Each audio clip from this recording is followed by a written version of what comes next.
नमस्कार दोस्तों, मेरे चैनल में एक बार फिर से आप लोगों का स्वागत है।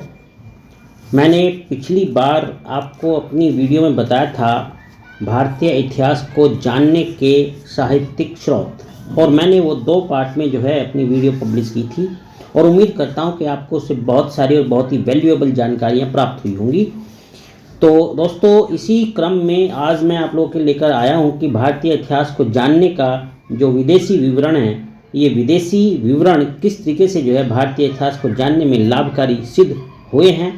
इससे संबंधित मैं आज आपको बहुत सारी इन्फॉर्मेशन दूंगा और आप लोग ध्यान से सुनना और बड़े ही अच्छे से अपने पॉइंट्स नोट करना और अंत तक इस वीडियो को ज़रूर सुनना, क्योंकि इसमें बहुत सारी बहुत बढ़िया जानकारियाँ मैंने आप लोगों के लिए कलेक्ट की है। और दोस्तों, एक बात मैं और कहना चाहूँगा कि अगर आप लोगों ने चैनल अभी सब्सक्राइब नहीं किया है तो ज़रूर कर लीजिएगा। तो चलिए मैं स्टार्ट करता हूँ विदेशी विवरण के बारे में। देखो, प्राचीन भारतीय इतिहास की बहुत सारी जो जानकारियाँ हैं ना, वो हमें विदेशी विवरणों से प्राप्त होती है। अब जैसे इस विदेशी विवरणों में कौन कौन आते हैं, देखो, जैसे यूनानी, चीनी, अरबी, फारसी और आदि आदि इस तरीके के बहुत सारे ऐसे लेखक हैं जो विशेष रूप से उल्लेखनीय हैं और भारत के बारे में बहुत सारी जानकारियाँ प्रदान करते हैं। यूनान के प्राचीनतम लेखकों में टेसियस और हेरोडोटस के नाम बहुत ही प्रसिद्ध हैं इस क्षेत्र में। टेसियस यूनान का राजवैद्य था और उसने यूनानी अधिकारियों द्वारा ही भारत के विषय में जानकारी प्राप्त की थी, परंतु उसका जो विवरण है ना, वो एकदम आश्चर्यजनक कहानियों से परिपूर्ण होता है। ठीक है, इस प्रकार से कहानियों से परिपूर्ण होने के कारण उस पर भरोसा करना बड़ा ही मुश्किल हो जाता है। यह कह लीजिए कि वो काफ़ी अविश्वसनीय सामग्री होती है, क्योंकि कहानियों की फॉर्म में है। अब अगर हम बात करें हेरोडोटस की, तो जो हेरोडोटस थे, ठीक है, उनको इतिहास का पिता कहा जाता है। ये बड़ी इंपॉर्टेंट पॉइंट है। Who is the father of history? तो हेरोडोटस। तो हेरोडोटस ने एक पुस्तक लिखी और उसका नाम था हिस्टोरिका। और ये जो हिस्टोरिका इन्होंने लिखी, ये 5वीं शताब्दी ईसा पूर्व इन्होंने लिखी थी और भारत फारस के संबंधों में इसमें पूरा वर्णन किया गया है। दोस्तों, मैं आपको बताऊंगा कि जब सिकंदर भारत आता है, यानी अपने आक्रमण करता है भारत पर, तो उसके साथ 3 लेखक आते हैं और इन 3 लेखकों के जो नाम होते हैं वो एक तो होता है नियार्कस, दूसरा होता है आर्नोसिक्रिटस और तीसरा होता है अरिस्टोबुलस।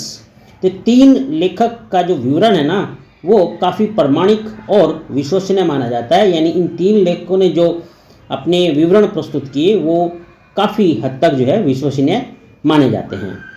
अब सिकंदर के पश्चात के जो लेखक रहे हैं, ठीक है, इन पे ध्यान देने वाली बात है। सिकंदर के पश्चात के जो लेखक रहे हैं वो 3 राजदूत रहे हैं, जैसे मेगास्थनीज, डायमेकस और डायनोसियस। तो ये 3 राजदूत इनके नाम काफ़ी उल्लेखनीय हैं इस क्षेत्र में। और जो यूनानी शासकों द्वारा मौर्य दरबार में भेजे गए थे, ये तीनों के तीनों राजदूत काफ़ी मायने रखते हैं।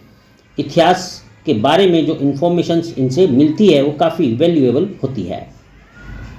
अब अगर हम मेगास्थनीज की बात करें, तो मेगास्थनीज सबसे प्रसिद्ध इस मामले में रहे हैं।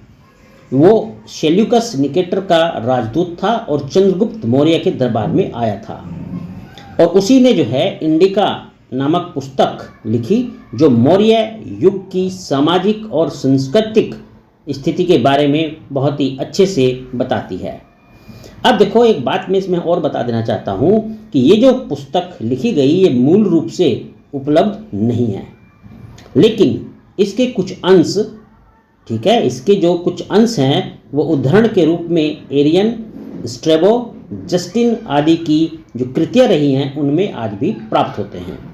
और अब मैं एक ऐसे लेखक की बात करूंगा जो अज्ञात यूनानी लेखक कहा जा सकता है, और ये मिस्र से आया था लगभग 80 ईस्वी में, और ये भारतीय तट में, यानी कि जो भारतीय तट रहे हैं वहाँ पर अपनी यानी इंडिविजुअल यात्रा के आधार पर जो है इसने अपनी एक पुस्तक लिखी जिसका नाम है पेरिप्लस ऑफ द एरिथ्रियन सी। और इस पुस्तक पेरिप्लस ऑफ द एरिथ्रियन सी नामक पुस्तक में उसने भारत के समुद्री तटों के बारे में बहुत ही महत्वपूर्ण, बहुत ही मूल्यवान जो है इंफॉर्मेशन प्रोवाइड की है। अब एक बात और बताता हूँ मैं दूसरे लेखक की, जिसका नाम है टॉलमी। टॉलमी ने 2री शताब्दी ईस्वी में भारत का भूगोल लिखा। बड़ी इंपॉर्टेंट जानकारी है। टॉलमी ने 2री शताब्दी में भारत का भूगोल लिखा। इसी तरह एक और अन्य व्यक्ति हैं जिनका नाम है प्लिनी। प्लिनी ने 1म शताब्दी ईस्वी में, ठीक है ध्यान देना, 1म शताब्दी ईस्वी में नेचुरल हिस्टोरिका नामक पुस्तक लिखी। इससे भारतीय पशुओं, पेड़ पौधों, खनिज पदार्थों का पूर्णतः ज्ञान प्राप्त होता है। तो दोस्तों ये था पार्ट 1 विदेशी विवरण इतिहास को यानी भारतीय इतिहास को जानने के लिए।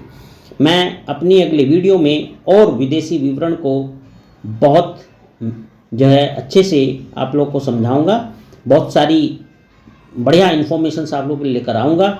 आप लोग जुड़े रहना, और अगर आप लोगों ने चैनल अभी तक सब्सक्राइब नहीं किया है तो सब्सक्राइब कर लेना। चलिए, आपका दिन शुभ हो। आपका मुझसे जुड़े रहने के लिए बहुत बहुत धन्यवाद।